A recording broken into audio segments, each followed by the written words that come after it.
У меня стресс. Почему? Потому что у всех есть новые игрушки, а мне так до сих пор ничего хозяева и не купили. Друзья, что мне выбрать? Pop-It, Simple Dimple или Squish? Пока мне больше всего нравится Pop-It. Очень хочу. Надо будет обязательно попробовать нажимать на него лапками.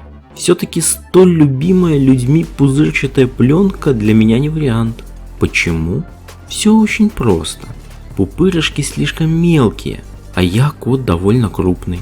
Вот лапами не получается. А грызть пленку, ну фу же. А вот Pop-It штука как раз по мне. Надо обязательно уговорить людей мне его купить. Поможете с уговорами?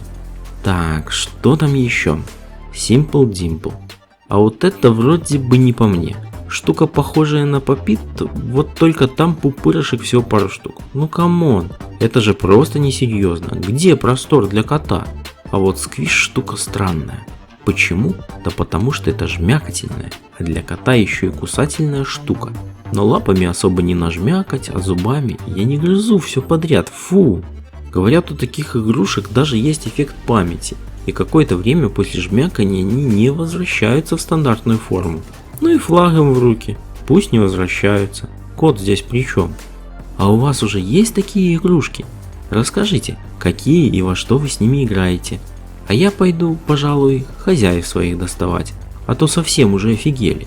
Игрушки давным-давно в продаже, а никто коту ничего подобного так и не купил. Сплошная котодискриминация.